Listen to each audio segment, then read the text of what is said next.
Some ancient structures defy every modern attempt to explain their creation.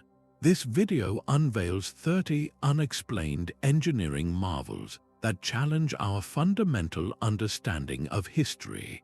And by the end, you will see the ancient world through completely new eyes. How did civilizations without advanced tools achieve precision we struggle to match today?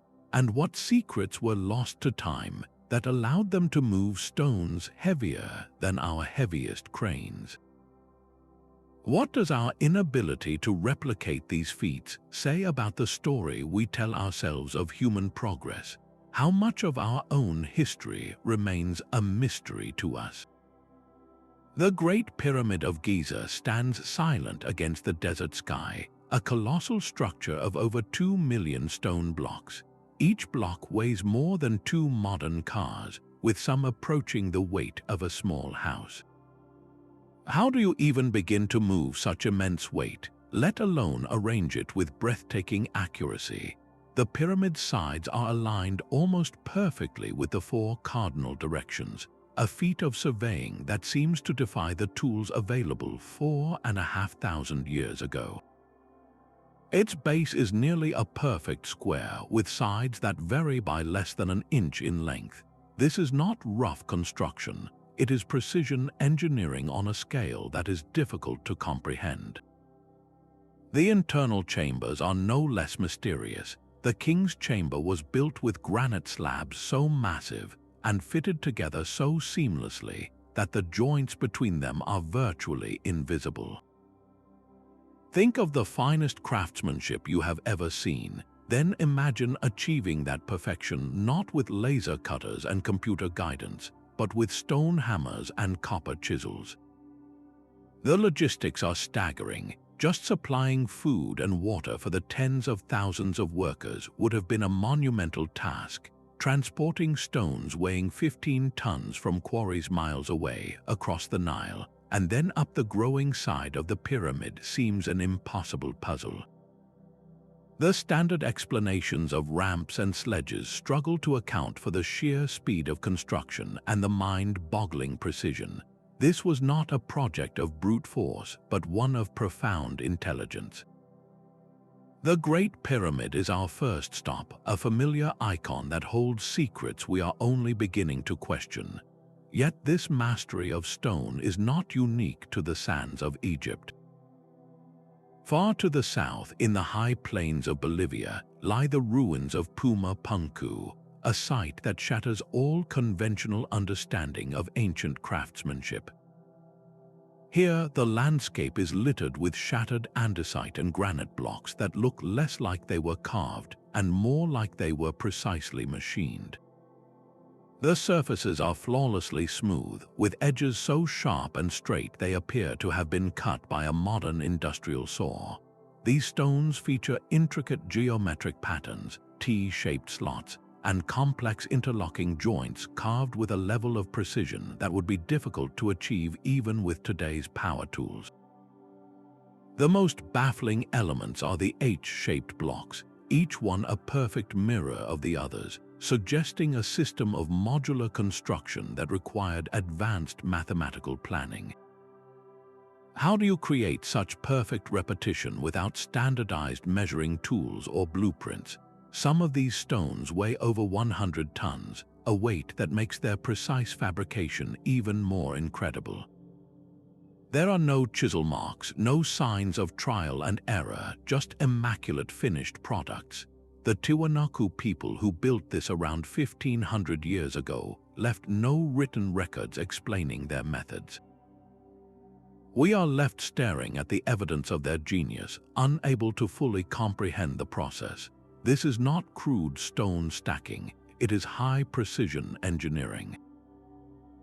The mystery only deepens when we realize that moving such colossal stones to this high-altitude site presents its own set of impossible questions, leading us to our next marvel, where the challenge was not just shaping the stone, but transporting it across impossible distances. But even the immense stones of Puma Punku are dwarfed by the foundations of Baalbek. In Lebanon, the majestic ruins of Roman temples stand atop a platform of such staggering scale that it defies all logic. The most famous section is the Trilithon, a wall composed of 3 limestone blocks, each one approximately 800 tons. That is the weight of 2 fully loaded jumbo jets. Yet, just a short distance away lies an even more massive stone, abandoned in its quarry.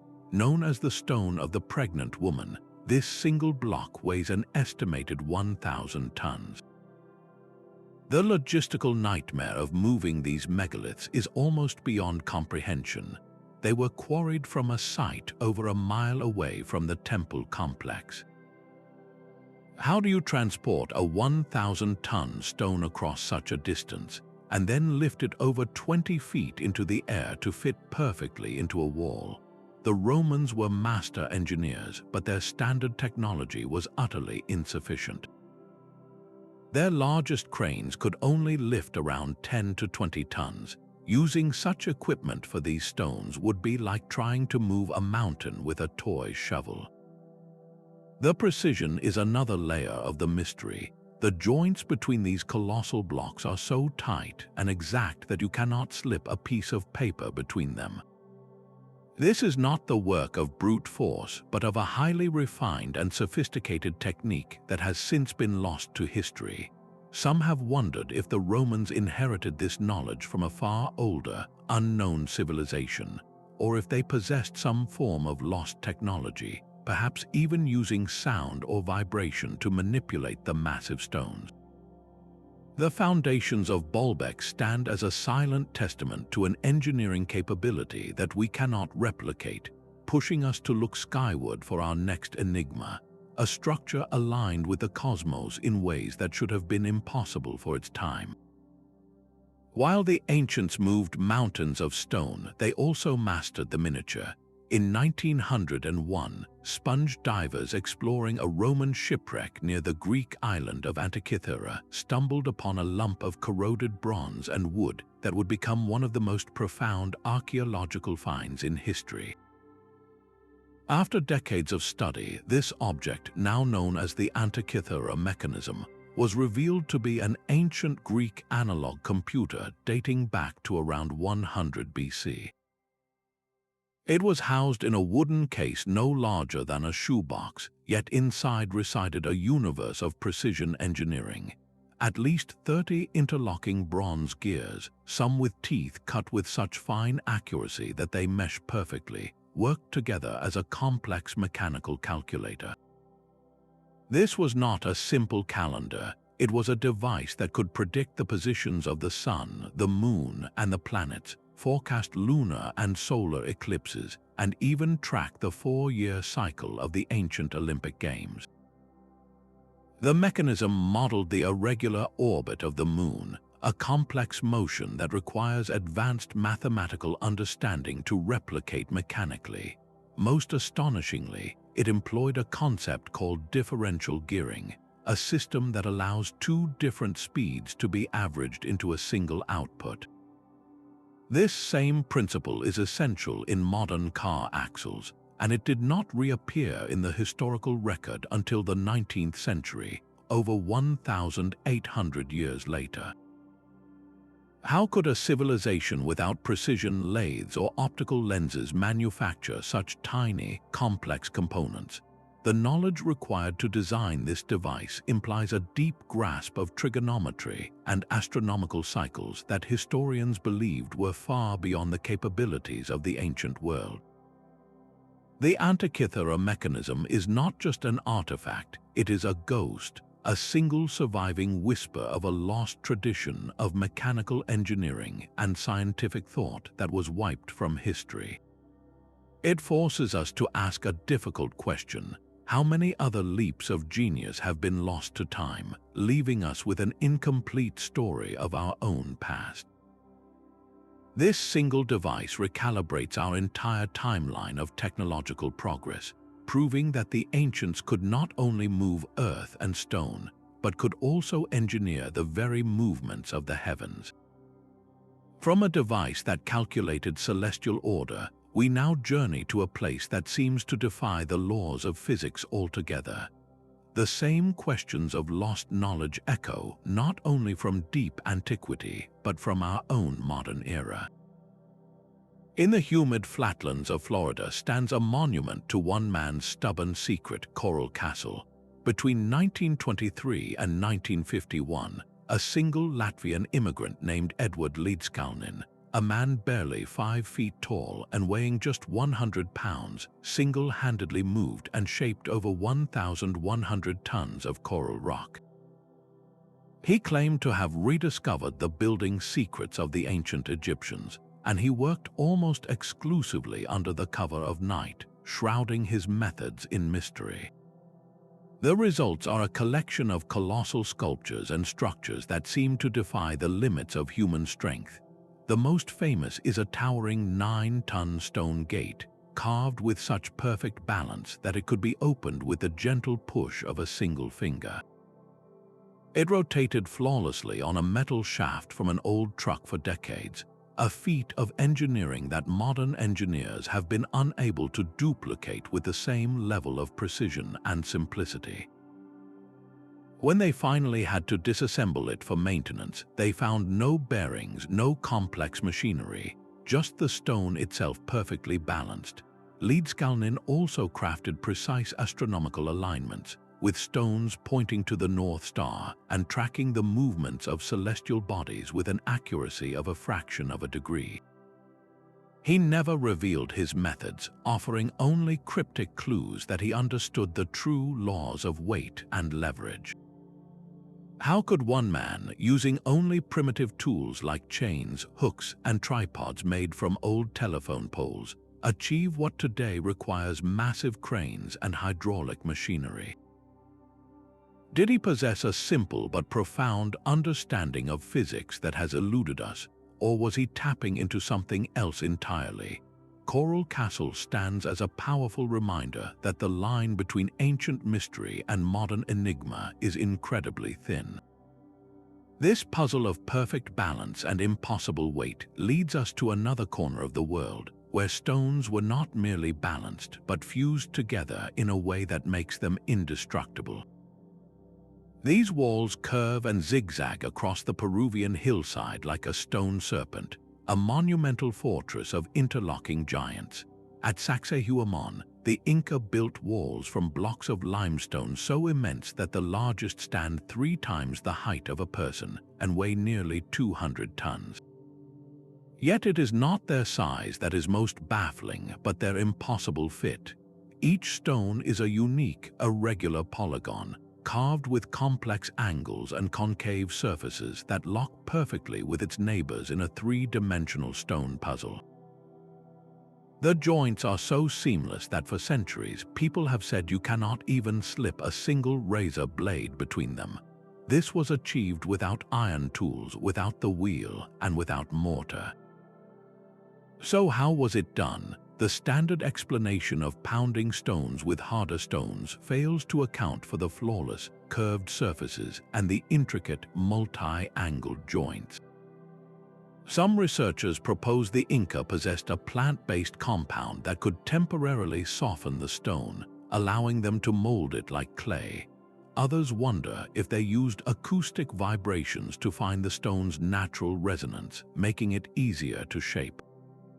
The true genius of this construction, however, lies in its resilience. These walls were engineered to survive. The complex interlocking design and the slight flexibility of the dry stone construction allow the entire structure to shift and settle during an earthquake, then lock back into place once the shaking stops. Modern concrete buildings in the same region crumble, but these ancient walls have stood unshaken for centuries. To replicate this today would require computer modeling and diamond-tipped saws, yet the Inca accomplished it with an intuitive, lost mastery of stone. This technique of fitting rock so perfectly that it becomes a single, unbreakable entity leads us to a place where the stone itself appears to have flowed like liquid, as if the very rock was melted into place. Stone walls that have been turned to glass stand silent across the highlands of Scotland and the ancient landscapes of France. These are the Vitrified Forts, Iron Age strongholds where massive ramparts of granite and other stones have been mysteriously fused together, transformed into a solid, ceramic-like material. This is not the work of a simple bonfire.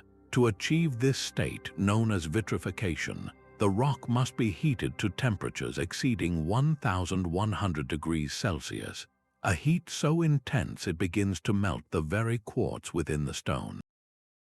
Yet there is no evidence of volcanic activity here, no sign of a natural cataclysm that could have provided such a furnace-like environment. The vitrification is not random either. It often occurs in specific sections of the walls, suggesting a controlled and deliberate process. What possible purpose could this have served? Some believe it was a desperate defensive measure, a way to strengthen the walls against invaders by creating a hardened, continuous shell. Others speculate it held a ritual significance, a permanent transformation of the fortress through an act of symbolic power. The mystery only deepens when we try to replicate it. Modern experiments using only the materials available in the Iron Age, like wood and peat fires, have failed spectacularly. These fires simply cannot generate or sustain the necessary heat to melt solid granite across such a wide area. How did ancient builders create a contained, industrial-grade kiln out in the open air, on top of a hill fort? Theories about using giant lenses to focus sunlight or secret chemical additives to lower the stone's melting point have been proposed, but none convincingly explain the scale and uniformity of the vitrification we observe. This phenomenon points to a forgotten pyrotechnical art, a method of wielding fire with a precision we can scarcely comprehend. It is a stark reminder that our ancestors may have mastered elements in ways we have yet to rediscover. From the puzzle of stone melted by fire, we journey to a wonder where stone was not melted, but meticulously and impossibly carved away. Deep within the rose-red canyons of Jordan, the very mountains themselves were hollowed out to create a city. Petra is not a city built from stone, but carved directly into it, a breathtaking feat of reverse engineering that began over 2,300 years ago. The most iconic structure, the treasury, soars nearly 40 meters high, its ornate columns and classical statues all meticulously sculpted from the cliff face. The symmetry is flawless, the details intricate, and it was all accomplished from the top down. This is the core of the mystery. How do you carve a perfect facade with columns and capitals that are precisely aligned when you start at the top and work your way down without the benefit of modern scaffolding or laser levels? The Nabateans did not have the luxury of error. A single miscalculation at the beginning would have rippled down, ruining the entire project. They must have employed incredibly sophisticated planning and measurement techniques, perhaps using complex systems of strings, water levels, and shadow casting to map the entire structure onto the raw rock before a single piece was removed. The genius extends inside the mountain, where vast chambers were excavated with perfect proportions, their walls smooth and their corners true. This was not crude excavation. It was architectural sculpture on a colossal scale, requiring the removal of thousands upon thousands of tons of sandstone with pinpoint accuracy. But Petra is more than a collection of beautiful tombs. It is a testament to hydraulic engineering. In a desert environment prone to violent flash floods, the Nabateans engineered a complex network of dams, cisterns, and water channels. They carved conduits into the solid rock cliffs to control the torrential water, channeling it into reservoirs for storage, and even creating pressurized pipes for their homes and gardens. They turned a harsh, arid landscape into a thriving, defensible metropolis. The precision of their rock carving and the brilliance of their water management speak of a culture with an almost intuitive grasp of engineering and geology. How did they achieve such mastery? Their tools were simple, but their knowledge was profound, allowing them to see the finished city hidden within the mountain and patiently, skillfully set it free. From a city carved out of a desert canyon, we descend into the earth itself, to a hidden world where an entire civilization lived not in the open, but in the safety of the underground. Beneath the sun-baked plains of Cappadocia lies a world turned inside out. The entrance to Derinkuyu is a humble opening in the rock, a doorway that leads not to a simple cave, but to a vast, multi-level metropolis plunging 85 meters into the earth. This was not a temporary refuge, it was a fully functional underground city, engineered to shelter as many as 20,000 people along with their livestock and food supplies for months at a time. Imagine the sheer scale of excavating 18 distinct levels, all carved by hand from the relatively soft volcanic rock without a single catastrophic collapse. This was not haphazard digging, it was a masterclass in subterranean structural engineering. The builders left behind precisely calculated pillars of untouched rock to act as load-bearing columns, supporting the immense weight of the levels above. They understood the geology of their medium completely, carving living quarters, stables, churches, and even intricate wine presses, all interconnected by a labyrinth of corridors and stairwells. The air deep within this stone labyrinth never grew stale. A network of over 50 ventilation shafts, some stretching all the way from the deepest chambers to the surface, ensured a constant flow of fresh air. These were not simple holes, they were engineering marvels in their own right, designed with such precision that they provided breathable air to the very bottom of the city, while also functioning as ingenious wells, tapping directly into the groundwater aquifer. Security was paramount. The corridors could be sealed off by massive, circular stone doors, each weighing several hundred kilograms. These stones, rolled into place from within, were so perfectly balanced on their central pivots that they could be moved by just one or two people, yet were utterly impenetrable from the outside. The entire complex was a self-contained ecosystem, a triumph of urban planning that included spaces for worship, storage, and waste management, all protected from the world above. How did a society from the 8th century before Christ possess such a sophisticated understanding of ventilation, hydrogeology, and structural stress analysis? Derinkuyu is a testament to an ancient genius for turning the earth itself into a sanctuary, a hidden city that challenges our perception of what early urban life could be. This mastery of carving the very bedrock leads us to a temple where the stone was not just shaped, but spun and polished to a degree that seems to defy the tools of its time. The scale of ambition at the Kailasa temple is almost incomprehensible. Here at Ellora in India, an entire mountainside was not merely carved into, but systematically gutted. Beginning in the 8th century, workers did not build a temple upward, stone by stone.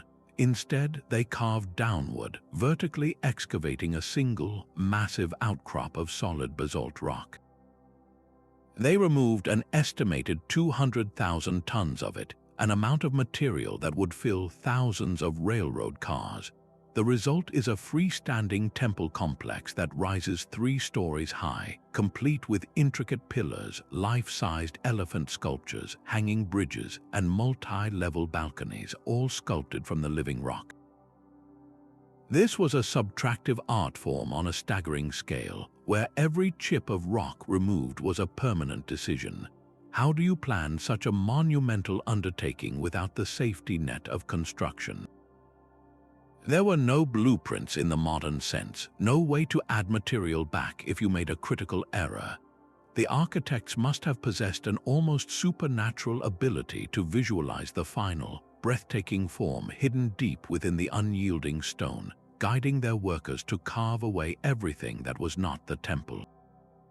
The precision is mind-bending. The temple features enormous, perfectly circular pillars that look as though they were spun on a giant industrial lathe, their surfaces smooth and symmetrical.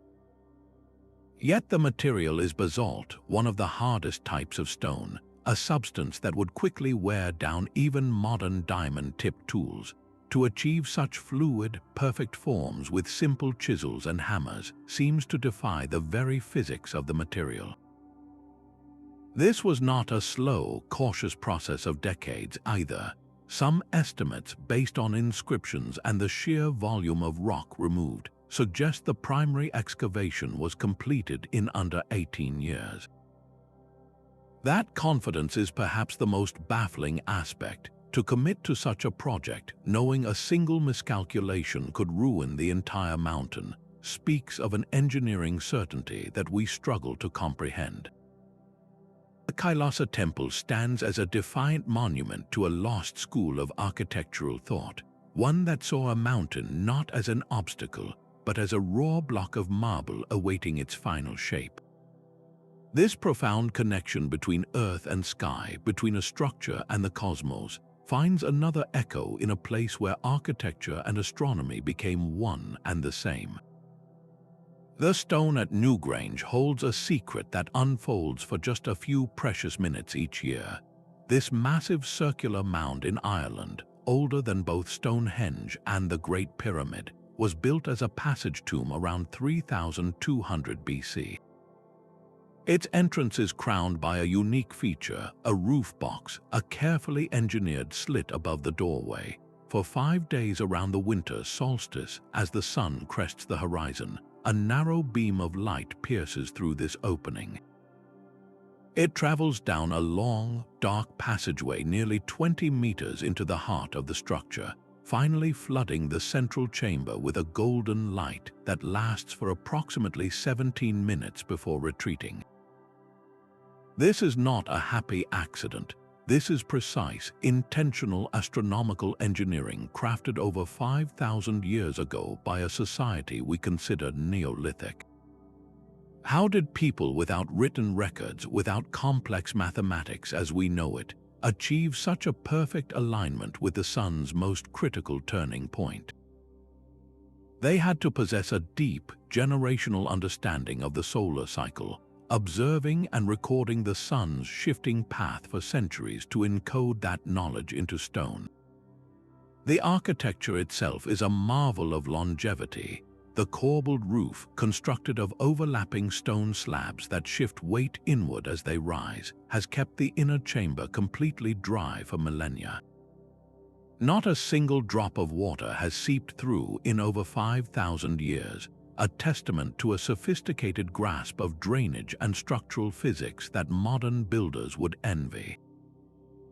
The outside of the mound is just as mysterious, faced with gleaming white quartzite cobbles and bordered by massive curbstones, many covered in intricate, swirling spiral carvings. We can only guess at their meaning. Were they maps of the cosmos, symbols of life and rebirth, or perhaps a form of ancient writing we can no longer decipher? The very construction of Newgrange speaks of a complex society. The stones for the facade were transported from locations dozens of miles away, and the entire project would have required the coordinated labor of hundreds, if not thousands of people, all working toward a spiritual and scientific goal that we can still witness today. This site forces us to reconsider the capabilities of our ancient ancestors. They were not primitive, they were keen astronomers and master engineers who carved their understanding of the universe into the very landscape. This profound connection between architecture and the cosmos finds a strange parallel in a city where the stones themselves were engineered to lock together, creating structures so resilient they have withstood centuries of earthquakes. High in the Peruvian Andes, the fortress of Ollantaytambo presents a puzzle of sheer audacity. Here, the Inca constructed walls from massive blocks of pink rhyolite, a stone so hard it rings like metal when struck. Some of these stones weigh 150 tons, the equivalent of 3 fully loaded semi-trucks. The true marvel, however, is their journey. these megaliths were quarried from a mountainside on the opposite side of a deep river valley. They had to be transported down one steep slope, dragged across the rushing Urubamba River, and then hauled up the daunting incline to the construction site. The Inca had no wheels, no iron, and no powerful draft animals to assist them. So how was it done? The logistics remain a profound mystery, a testament to a lost method of moving mountains. The stones themselves offer more clues. They are not simple rectangles. Each one is a unique polygon carved with baffling complexity. The surfaces are perfectly smooth, but they feature odd bumps, notches, and protrusions that seem to serve no decorative purpose. These are precisely engineered keys, designed to interlock with the surrounding stones in a multi-directional grip that makes the entire wall a single, cohesive unit. No mortar was used, yet the fit is so perfect that the walls have withstood centuries of earthquakes. Even more intriguing is the evidence of their fabrication. Some blocks show clear signs of precise drilling, with boreholes that are perfectly cylindrical and uniform. To drill into rhyolite, a stone harder than steel, would require tools even harder, a material the Inca are not known to have possessed. Abandoned in the quarry, a monolith known as the Tired Stone lies as a silent witness to the scale of their ambition. Had it been moved, it would have weighed an estimated 250 tons. The entire site is a masterclass in integrated engineering, with precisely carved water channels and fountains that demonstrate a holistic understanding of their environment, blending fortress, temple, and living city into one. The methods used here feel impossibly advanced for their time, as if the builders could command the stone itself to become pliable. The seamless stonework of Ollantaytambo finds a stunning echo thousands of miles away in the heart of Italy. The Acropolis of Alatri stands protected by walls of limestone so perfectly fitted they appear to be a single, flowing stone surface. Built by the Hernasai people around the 7th century before Christ, these are not simple stacked blocks. They are massive polygonal stones, each one a unique, irregular shape with multiple sides and angles, locked together in a complex three-dimensional puzzle that curves gracefully around the ancient citadel. The joints between these stones are so tight, so immaculate, that for centuries, observers have remarked you cannot force a needle into the seams. This is not just masonry, it is stone tailoring of the highest order. How do you achieve such a perfect fit across dozens of irregular, multi-ton blocks without the aid of metal tools, standardized measurements, or the advanced mathematics we would consider essential for such a task today? Each stone had to be individually carved to match its neighbors on all sides, a process that would be daunting even with computer-aided design. The gates of this fortress are another layer of the mystery, capped with monolithic lintel stones weighing tens of tons, each lifted and positioned with breathtaking accuracy. But this was not merely an aesthetic choice. The very irregularity of the construction is its genius. The interlocking, jigsaw-like pattern and the absence of straight, continuous mortar lines give the wall incredible flexibility. During an earthquake, the structure can shift and settle without cracking, as the stones simply adjust within their complex locks. This demonstrates a profound, intuitive understanding of seismic forces, engineering for resilience in a way that modern rigid structures often fail to do. Alatri is not alone. It is part of a mysterious tradition of polygonal masonry found across the Mediterranean, a lost school of construction that turned defensive walls into indestructible works of art. The methods behind this stone-fitting sorcery have vanished, leaving us with only the enduring, silent proof of their power. This mastery of physical forces makes the next discovery all the more startling, an object that suggests these ancient cultures may have also harnessed a completely different kind of power, one that flickered with electrical potential. The stone walls of Alatri stand as a testament to a physical mastery of materials, but in the dust of Mesopotamia, we find evidence of a different kind of power entirely.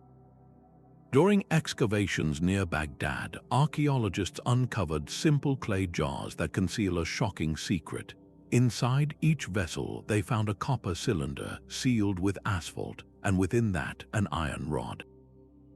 When filled with an acidic liquid like vinegar or wine, this unassuming assembly becomes a functional electrical battery, capable of generating a small but measurable electric current. Replicas have consistently produced a voltage enough to cause a tingling sensation or even to electroplate a thin layer of one metal onto another. The artifacts date from the Parthian period, a time 2,000 years ago when the very concept of electricity was millennia away from being formally understood. So what were these ancient engineers actually doing with this power? One compelling theory is electroplating.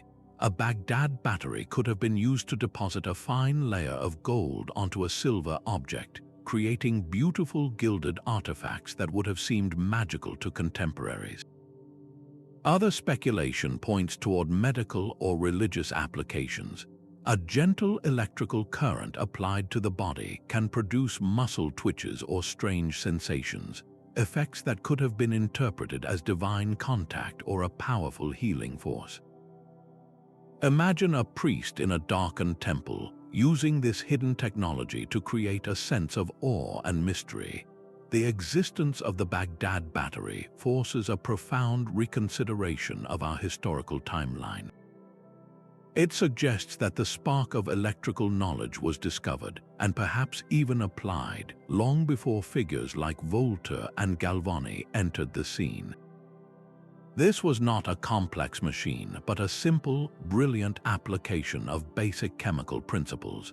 Its very simplicity is what makes it so revolutionary. How many other fundamental discoveries were made and then lost, their secrets buried with the civilizations that created them? This single clay pot challenges the linear story of human progress, hinting at pockets of advanced understanding that flickered into existence and then vanished, leaving behind only cryptic clues. From this small, potent vessel of ancient electricity, we now descend into a labyrinth of a completely different scale, a sprawling underground city whose true purpose has been erased by time. Hidden beneath the quiet Chinese village of Longyou lies an underground world of staggering scale and precision, discovered only in 1992 when local farmers drained a pond. These are not natural caverns. They are 24 colossal grottos, entirely artificial, carved by human hands from solid sandstone. The sheer volume is difficult to grasp, covering an area of over 30,000 square meters. Walking into one of these caves is an overwhelming experience. The ceilings soar high overhead, supported by massive pillars that were not added, but left standing as the surrounding rock was meticulously chiseled away. Every single surface, from the vast walls to the soaring ceilings, is covered in a uniform pattern of parallel chisel marks, a testament to a highly organized and systematic excavation process. How did workers achieve such remarkable consistency in their toolwork, especially deep underground where lighting would have been a severe challenge with only torches or oil lamps? The pillars themselves reveal an advanced understanding of structural engineering. They are not randomly placed. Each one is positioned with clear intent, calculated to distribute the immense weight of the ceiling and prevent a catastrophic collapse of the entire complex. This demonstrates a knowledge of load-bearing physics that seems incredibly sophisticated for its time, believed to be around 200 years before Christ. The greatest mystery, however, is why they were built at all. There is no mention of this monumental project in any historical record. No legends, no imperial decrees, not a single clue as to who commissioned this Herculean effort or what purpose it served. The logistics are mind-boggling. To create these caverns, ancient workers would have had to remove nearly 1 million cubic meters of stone. Where did all that rock go? The surrounding landscape shows no trace of this colossal amount of waste material. The Longyou caves are a dual mystery, an engineering marvel without a known purpose, and a historical project of immense scale that was somehow completely erased from memory. This profound puzzle of stone that was precisely removed leads us to a temple where the stone itself seems to have been shaped by a completely different, almost magical process. Even the most resilient stone requires a profound understanding of the forces it must endure. Standing defiantly on the edge of the Bay of Bengal, the shore temple at Mahabalipuram has faced the ocean's fury for over 1,300 years. Built in the 8th century, a deed directly on the coastline, this granite structure has survived countless cyclones and even the devastating Indian Ocean tsunami of 2004, which scoured the surrounding landscape. Its survival is no accident. This temple is a masterclass in ancient coastal engineering. The builders possessed a sophisticated grasp of hydrodynamics, understanding how water moves and strikes a structure. They selected granite, a stone highly resistant to saltwater erosion, and cut each block with such precision that the joints are nearly invisible, leaving no weak points for the relentless waves to exploit. But the true genius lies beneath the surface. The entire foundation was designed with intricate drainage channels and outlets that allow incoming seawater to flow through and around the structure, rather than pooling against it and creating destructive hydraulic pressure. Think of it as a stone lung that breathes with the tide, allowing the energy of each wave to dissipate harmlessly. The temple's pyramidal shape, rising in stepped levels, is another calculated defense. It presents a sloping profile to the fierce monsoon winds, effectively allowing the gusts to slide over and around it, minimizing resistance and structural strain. This is not just architecture, it is a dialogue with the elements. The mystery deepens offshore, where recent underwater explorations have revealed the remains of other structures, suggesting the shore temple was once part of a much larger port city that now lies submerged. This raises a staggering possibility. Did the builders possess a long-term understanding of coastal erosion and even sea level changes, constructing their most sacred sites to withstand a future they knew was coming? How could a civilization over a millennium ago comprehend such complex environmental forces? The shore temple stands not just as a place of worship, but as a timeless monument to an engineering philosophy that worked in harmony with nature, a philosophy we are only now relearning. From a structure designed to withstand the sea, we move to a creation so vast it can only be understood from the sky, a geoglyph etched into the very skin of the planet. Scattered across the stark plains of the Peruvian desert, an immense artwork lies invisible to those standing on the ground. The Nazca lines are a gallery of giants, a collection of geometric shapes and animal figures so vast they can only be comprehended from the air.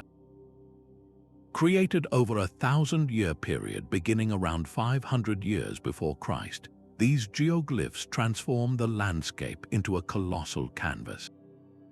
Straight lines run for kilometers, arrows straight across hills and valleys without deviating. A colossal monkey with a perfectly coiled tail, a hummingbird with wings outstretched, a spider with legs in precise proportion, all were etched into the earth on a scale that defies human perception. The method seems deceptively simple. The Nazca people carefully removed the top layer of dark, sun-baked desert pavement, exposing the lighter, creamy-colored soil beneath. This created a stunning contrast that has survived for 2 millennia in one of the driest places on Earth, but the simplicity ends there. How do you design a 900-foot-tall pelican with perfect symmetry when you are standing at its feet, unable to see the whole picture? How do you plot a line that remains perfectly straight for over 10 miles, navigating the uneven terrain without modern surveying equipment? Prevailing theory involves sophisticated scaling techniques. Artists could have created small-scale models on prepared grids, using a system of stakes and ropes to transfer the design to its monumental scale. Yet the accuracy is so perfect that even a small miscalculation in angle or distance at the starting point would have resulted in a distorted, unrecognizable shape miles away. The precision over such immense distances feels almost mathematical, as if the desert itself was their graph paper. The purpose of these lines is an equally compelling puzzle. Were they sacred pathways for ritual processions, astronomical calendars aligned with the stars, or perhaps offerings to gods who they believed viewed them from the sky? The sheer variety of forms suggests a complex system of meaning, a language written in the earth that we can no longer read. This was not random scratching in the sand. It was a deliberate, generations-long project of landscape engineering, a testament to a culture that could think and create on a scale that maps the horizon itself. This mastery of immense ground-level design finds a stark contrast in our next marvel, where the focus shifts from vast plains to the intimate, impossible fit of individual stones. The sheer mass of the Lion Gate's lintel block is enough to silence any observer.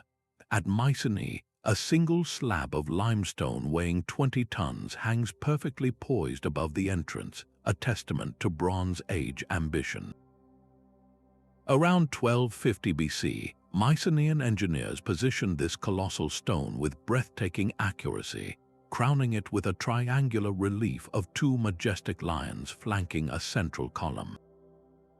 The sculpture itself is a marvel, its sophisticated artistry and symbolic power feeling advanced for an era often shrouded in myth. The immediate question is one of pure physics. How did they lift this enormous block, the weight of several elephants, and set it into place without the pulley systems that would not appear for centuries?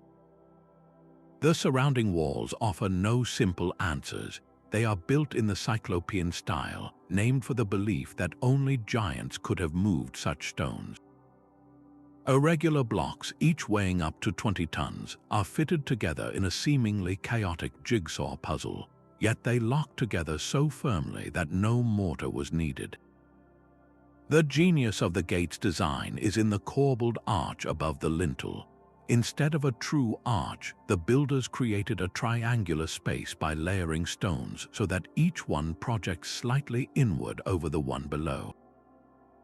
This clever technique efficiently channels the immense weight of the wall down and around the opening, rather than placing all the stress directly on the lintel stone itself. It is a masterful application of structural mechanics, an intuitive understanding of load distribution that has kept the gateway standing for over 3,000 years. This site represents the absolute pinnacle of pre-classical Greek engineering, a peak of knowledge that was tragically lost. The precision of this stone fitting and the confidence of its construction suggest a deep, practical wisdom that vanished during the Dark Ages that followed, leaving later Greeks to look upon these walls and attribute them to mythical cyclopes. The mystery of how they achieved such feats with Bronze Age tools remains, pushing us to wonder what other profound understandings of the physical world have been forgotten by time. From a gateway built for kings and legends, we now turn to a structure of an entirely different nature, one designed not for defense, but for decoding the intricate dance of the planets themselves. A spiral staircase ascends into a stone tower, a structure that looks more like a modern observatory than an ancient temple. This is the Caracol at Chichen Itza, a building that stands apart from every other Mayan structure with its unique circular form. Built around 906 AD, this was the Mayan people's window to the cosmos, a sophisticated observatory engineered with breathtaking precision. Its narrow, slit-like windows and carefully positioned doorways were not placed at random. They functioned as precise astronomical sightlines, framing the movements of Venus with an accuracy that rivals modern calculations. The planet Venus held immense significance in Mayan culture, governing the timing of wars and religious ceremonies.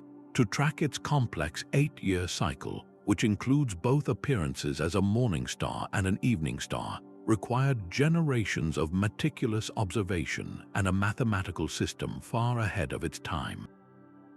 How do you achieve this without a telescope, without a written system of mathematical notation as we know it? The Maya possessed a deep understanding of arithmetic and a complex calendar system that allowed them to predict celestial events for centuries into the future. The Caracol itself is a physical manifestation of this knowledge. Its unusual circular design and the complex corbelled arches that support its tower are architectural marvels, solutions to the challenge of creating a stable, multi-story observatory. Each alignment is a frozen equation, a stone representation of a celestial rhythm, understood so completely that it could be encoded into architecture. The building does not just point to the sky on a single date. It tracks the intricate dance of planets over long cycles, demonstrating a grasp of celestial mechanics that feels impossibly advanced. This was not mere stargazing, it was a rigorous science. The Caracol represents a pinnacle of pre-telescopic astronomy, a testament to a civilization that mapped the heavens from the top of a stone tower, and whose full scientific capabilities we are only beginning to appreciate. This profound connection to the cosmos, built so deliberately into a single structure, finds a strange parallel in our next mystery, a labyrinth of hidden tunnels that snake beneath the earth for reasons we can only guess. Even the most sprawling of ancient cities could remain hidden just feet below the surface. The Khu Khai tunnels of Vietnam form a subterranean labyrinth stretching over 250 kilometers, a network so extensive it constitutes an entire world built in reverse. This was not a simple hideout, but a fully functional underground society, engineered over decades with nothing more than hand trowels, bamboo baskets, and sheer human determination. The first challenge was the soil itself, a hard, compacted clay that was difficult to dig yet surprisingly stable. Workers, often of slight build, would carve out these narrow passages, just wide enough for a single person to crawl through, yet they engineered them to withstand the immense pressures from above, including direct bomb hits. They reinforced critical sections with wood, but the true strength came from the arched ceilings, a shape that distributed weight with an intuitive understanding of structural physics. But how do you hide an entire city? The solution was a masterpiece of concealment. Entrances were camouflaged beneath termite mounds, hidden under trapdoors covered with leaves and dirt, or even submerged underwater, accessible only through submerged tunnels. Ventilation was a matter of life and death. The builders engineered a system of discrete air vents, often disguised as termite mounds above ground, which drew fresh air down into the deepest chambers while allowing smoke from hidden kitchens to dissipate so thinly it was invisible to enemy scouts. Perhaps the most ingenious innovation was the water lock, a U-shaped section of tunnel partially filled with water. This simple yet effective barrier could trap and neutralize poison gas or smoke from attacks, protecting the living quarters and command centers deep within the earth. Within this dark, cramped world, they carved out hospitals for surgery, kitchens with cleverly designed smoke-diffusing chimneys, arms factories, and even theaters for performances. This was a triumph of ecological and military engineering, a sustainable habitat built with almost nothing, yet it proved more resilient than any fortress above ground. The entire network stands as a profound lesson in innovative problem-solving, a demonstration that the most advanced solution is not always the most complex one. This raw, intuitive genius for engineering with minimal resources finds a strange and beautiful parallel in a place where architecture was not just built, but calculated into existence with mathematical perfection. Even the most perfect straight line can deceive the human eye. High atop the Athenian Acropolis, the Parthenon presents itself as a monument of flawless geometry. But this first impression is a masterful illusion. Built between 447 and 432 BC, its grandeur rests not on rigid lines but on a series of deliberate, subtle curves. The massive platform on which it stands is not flat, it arches upward almost imperceptibly at the center. Its rows of majestic columns do not stand perfectly vertical, they all tilt minutely inward. And the columns themselves are not straight cylinders, they exhibit a gentle swelling at their midpoint, a feature known as intosses. These are not construction errors, they are meticulously calculated optical refinements. Without them, the human brain would perceive a vast, flat platform as sagging in the middle, and tall, parallel columns as bowing outward. The Greek architects engineered a correction for our own vision, creating a structure that looks perfectly straight and harmonious precisely because it is not. How did they calculate these subtle adjustments without laser levels or digital theodolites? The answer lies in a profound integration of art and mathematics. The entire structure is governed by the golden ratio and other sophisticated proportional systems, a language of beauty encoded in stone, this mathematical precision extended to the smallest details. Each massive marble block was cut so perfectly that it fit against its neighbor without a single dab of mortar. They were locked together with iron clamps, sealed in place with molten lead to create a unified, monolithic strength.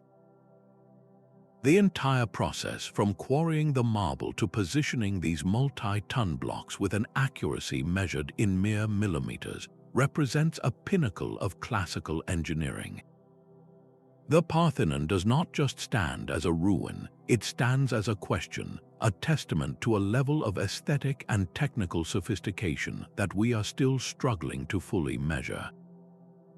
This obsession with perfect form finds a strange and puzzling echo in a completely different part of the world, where ancient sculptors pursued perfection not in a building, but in a single, impossibly round stone. Deep in the river deltas of Costa Rica, the jungle hides objects of impossible geometry. Scattered across the landscape are hundreds of stone spheres, some small enough to hold in your hand, others towering over 2 meters tall and weighing as much as 16 tons. Crafted by the Dikwis culture over 1,000 years ago, these are not roughly shaped orbs. They are monuments of geometric perfection, exhibiting a consistency in their spherical curvature that seems to defy the simple stone tools their creators possessed. The material itself is a formidable challenge, a hard, dense rock called granodiorite. To shape this stubborn stone into a flawless sphere without the use of metal chisels, without precision measuring devices, and without a written system of mathematics is a feat that resists easy explanation. How do you even begin to approach such a task? The process would have required a profound, intuitive grasp of three-dimensional geometry. Artisans likely started by roughing out the shape through controlled heating and rapid cooling to fracture the stone, followed by endless hours of pecking and grinding with even harder stones. But the final stage, achieving that breathtaking smoothness and near-perfect roundness, is the true mystery. The precision is so consistent across spheres of vastly different sizes that it suggests a standardized technique, a lost method for verifying curvature that has since vanished from memory.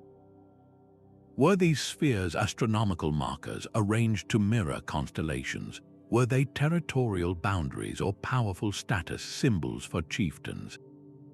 Their original placements were disrupted long ago by farming and erosion, leaving their purpose as obscured as their method of creation. They stand as silent, polished enigmas, a testament to a culture that could see perfect form hidden within a block of unyielding stone and possessed the patience and skill to set it free. This same pursuit of perfection in stone fitting, but on a colossal scale, defines our next marvel, a fortress where the walls were engineered to be indestructible. These walls curve and rise without a single drop of mortar to bind them. The ruins of Great Zimbabwe sprawl across the southern African landscape, a city built entirely of stone between the 11th and 15th centuries.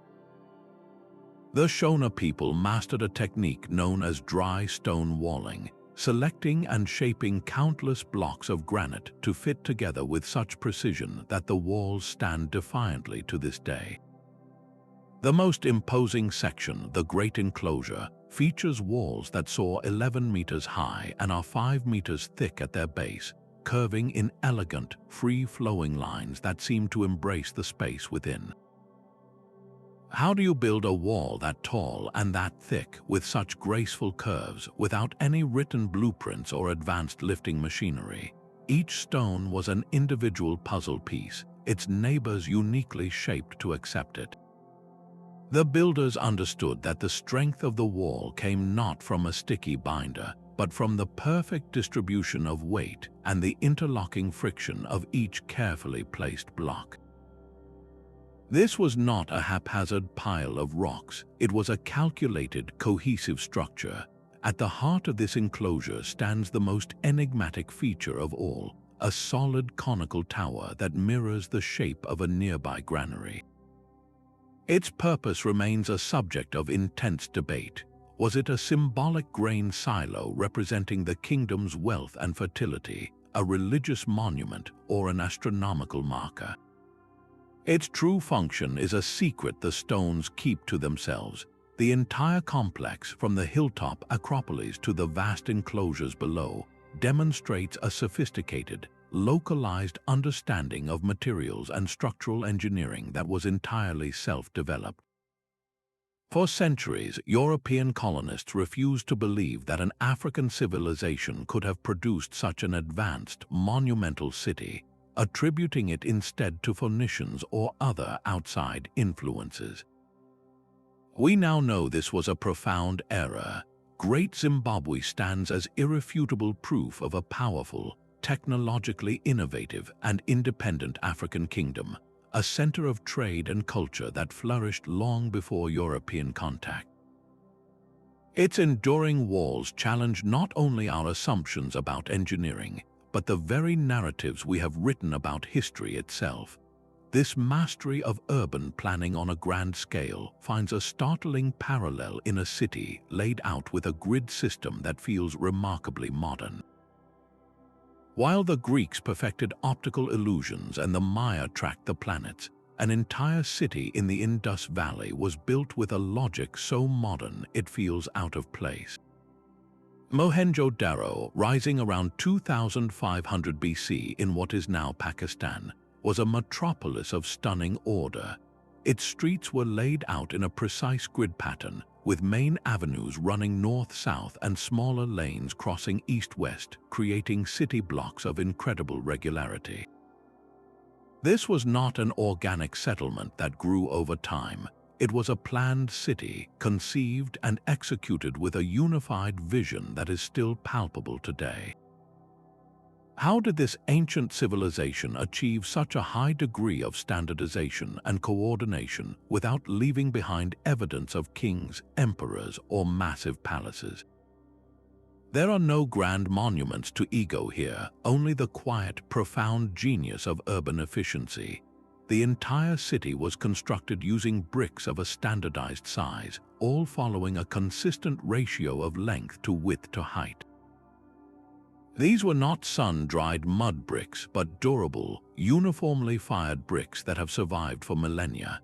This standardization meant that any brick from any part of the city could fit perfectly with any other, streamlining construction and creating a cohesive architectural language across the entire urban landscape. The true engineering marvel, however, lies beneath the streets. Mohenjo-Daro boasted one of the world's first sophisticated public water supply and sewage systems. Houses had indoor bathrooms and wells with wastewater channeled into covered drains that ran along the main streets.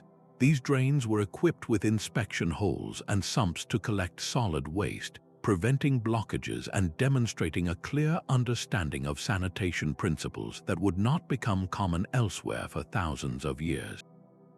At the heart of the city stood the Great Bath, a large, waterproofed pool built with precisely laid bricks and a thick layer of natural bitumen to prevent leaks. This was not just a reservoir, it was a feat of hydraulic engineering, complete with steps surrounding rooms and a complex system for filling and draining the water. The entire city functioned like a single, living organism, with every element from the granaries that stored surplus food to the multi-story buildings designed for a purpose. The coordination required for such a project is staggering, suggesting a society governed not by the whims of a single ruler, but by a shared, advanced understanding of civic planning and public health.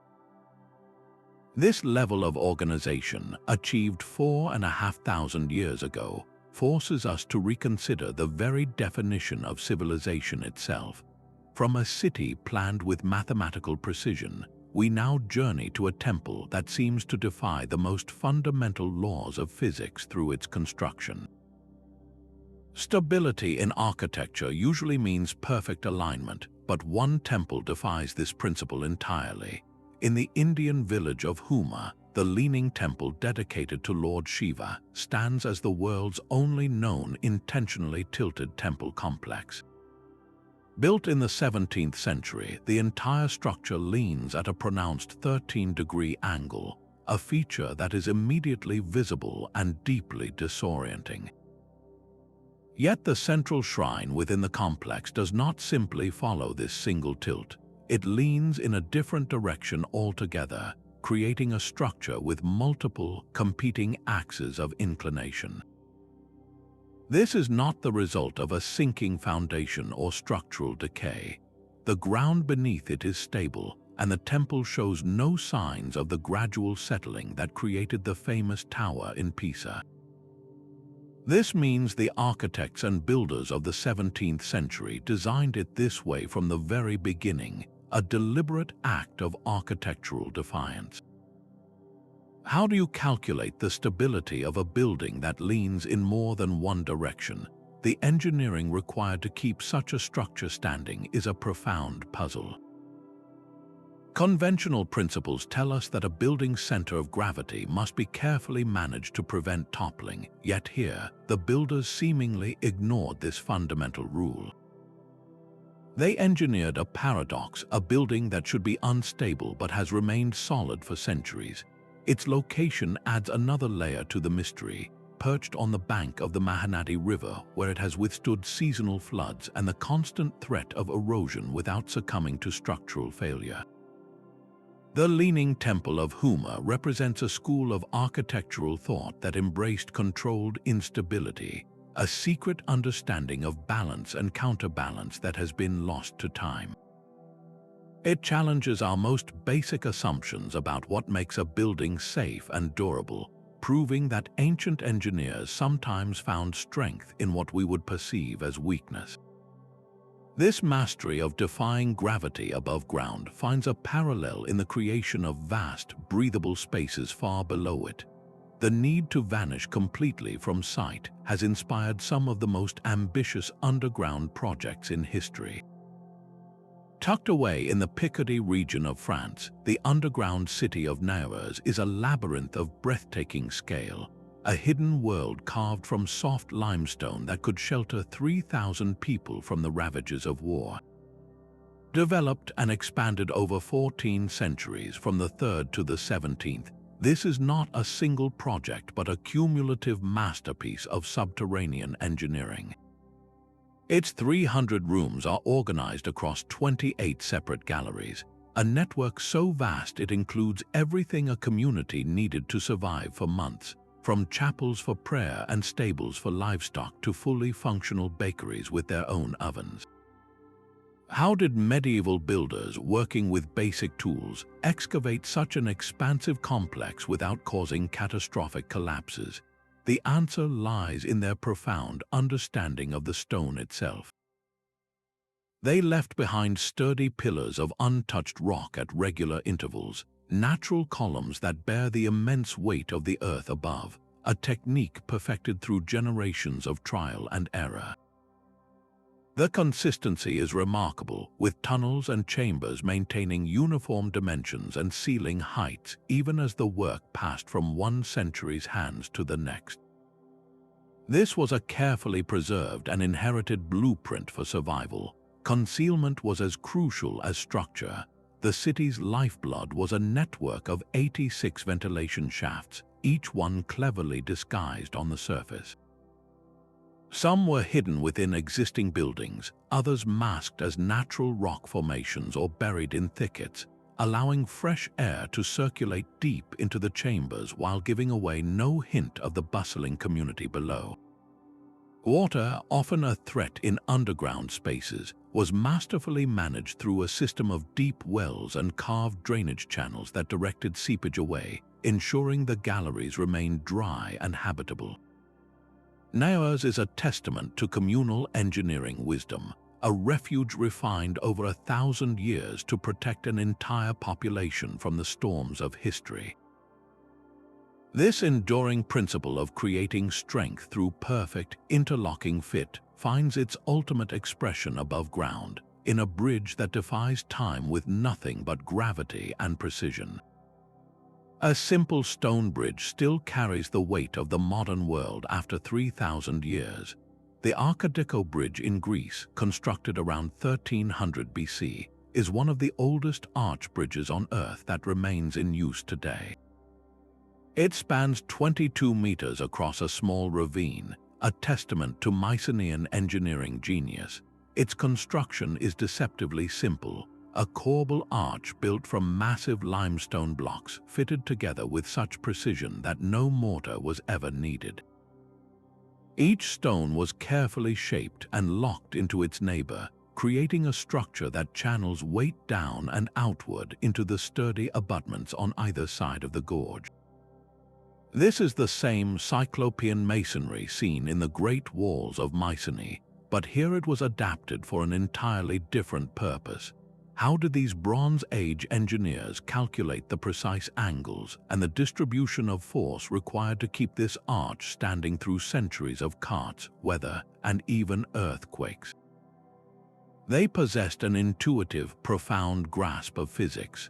The corbel arch, where each successive layer of stone projects slightly inward until the gap is bridged, is a masterpiece of load management. It transforms the crushing downward force into a stable, balanced system where every stone supports the next. This was not a tentative experiment. It was a confident application of a well-understood principle. The bridge's longevity is a direct challenge to our assumptions about the technological limits of its era. While Roman engineers would later refine the true arch, the Mycenaeans had already mastered the core concept, building a structure so resilient that it has outlasted entire empires. This simple, elegant bridge forces us to see the Bronze Age not as a time of primitive struggle, but as an era of sophisticated problem solvers who could engineer for eternity. From a structure grounded in the physics of stone and weight, we now lift our gaze to a creation of an entirely different nature, a massive geoglyph whose full form can only be comprehended from the sky. The Atacama giant stares up from the desert floor, a colossal human figure etched into the dry earth of Chile. At 119 meters tall, this is the largest prehistoric anthropomorphic geoglyph in the world, a figure so immense its full form can only be grasped from a great height. Created by indigenous peoples between 1000 and 1400 AD, its clean lines and clear anatomical details, from a squared head to distinct legs, present a puzzle of scale and perception. How do you design a perfectly proportioned human form that stretches longer than a football field when you are standing on the ground, unable to see the whole picture. The technique seems straightforward, involving the careful removal of the dark, oxidized surface stones to expose the lighter, salty soil beneath. Yet this simple method belies an incredible feat of planning. To achieve such symmetry and proportion, the artists must have used a sophisticated system of scaling, perhaps working from a small model and using a grid of ropes and stakes to transfer the design onto the monumental landscape.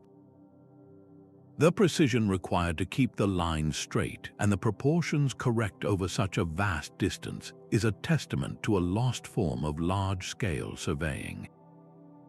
But the giant is more than a portrait, it is a celestial clock. The figure holds a staff, and this staff is not merely a decorative element. Researchers have found that its position aligns with the moon during certain seasons, acting as a giant astronomical marker on the ground. This suggests the geoglyph was not just art, it was a functional instrument, a way of tracking time and seasons written across the desert floor. The Atacama giant represents a breathtaking form of landscape engineering, a permanent inscription of human knowledge and celestial observation whose full methods of creation remain just out of reach. From a giant that communicates with the moon, we find a temple that might have been built by harnessing the power of sound itself.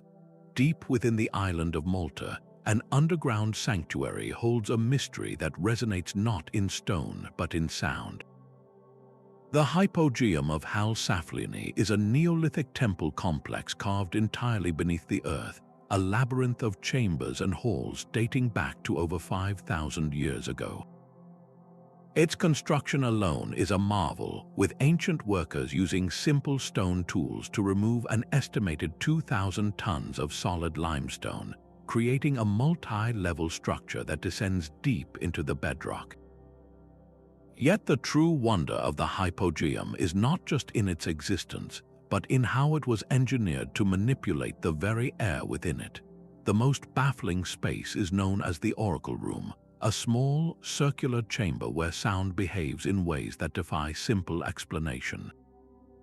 A low voice spoken in one specific corner is not merely amplified, it is transformed.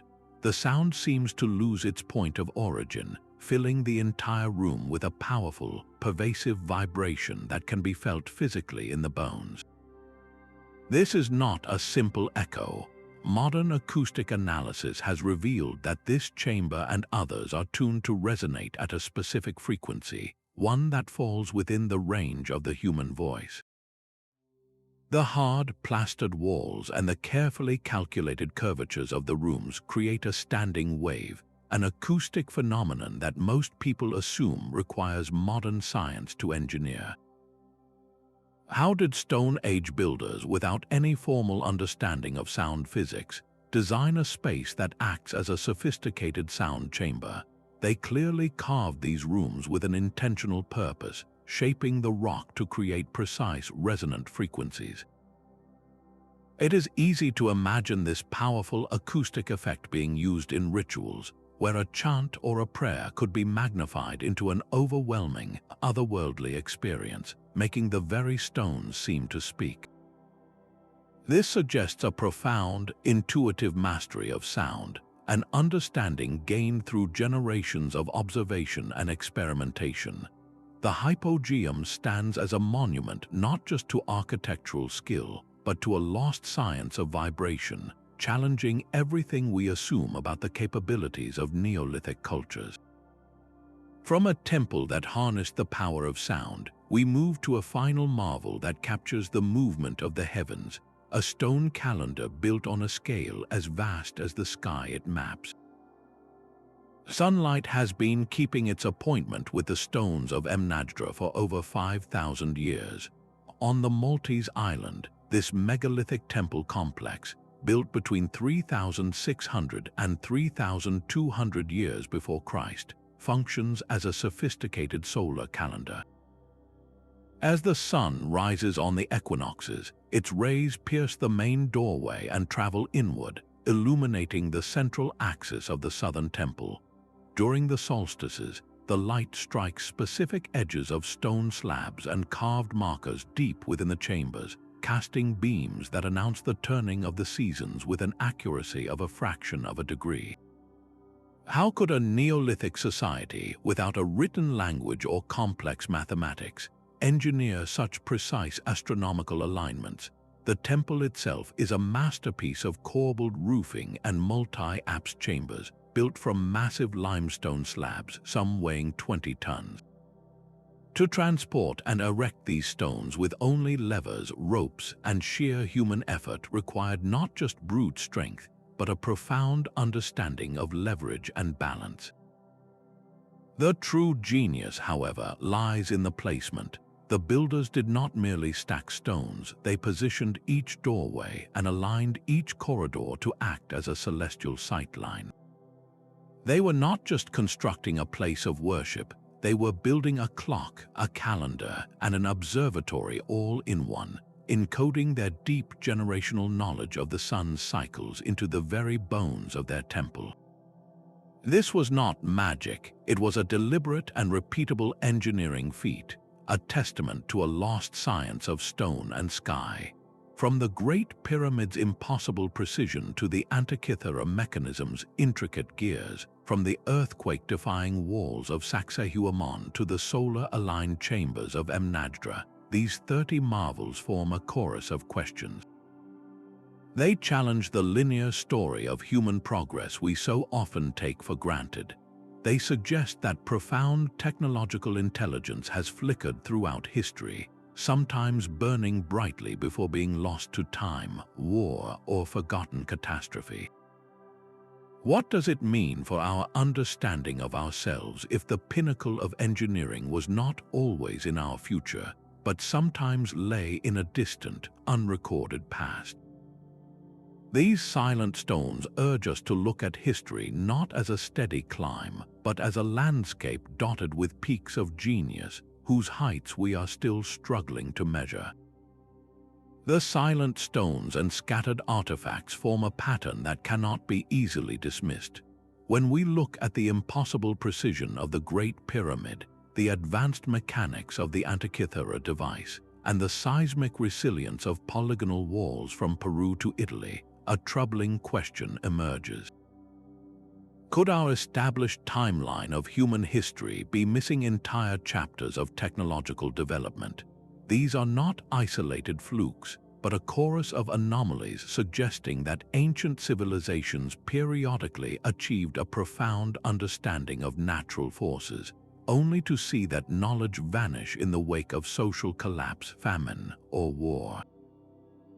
Consider the strange uniformity of certain techniques, like the use of massive, interlocking stones to create earthquake-proof structures. This same principle appears in the Cyclopean walls of Greece, the jigsaw masonry of the Inca, and the polygonal fortresses of ancient Italy. Did these cultures independently stumble upon the same complex solution, or does this point to a shared, older source of knowledge that has since been erased from our records? The absence of written explanations from these builders does not mean they were primitive. It may simply mean their priorities for preserving knowledge were different from our own. Perhaps their greatest discoveries were passed down through hands-on apprenticeships and oral traditions, methods incredibly vulnerable to the ravages of time. What if ancient engineers understood the resonant frequencies of stone, the secrets of leverage and counterbalance, or the chemical properties of materials in ways we are only now starting to rediscover through modern physics and materials science? Our assumption of a steady, linear climb from primitive to advanced is challenged by these peaks of genius separated by centuries of silence. The evidence compels us to consider a different story, one where human ingenuity has flowered in brilliant, isolated blooms, each one a testament to capabilities we have consistently underestimated. Our journey through these 30 marvels reveals a pattern that cannot be ignored.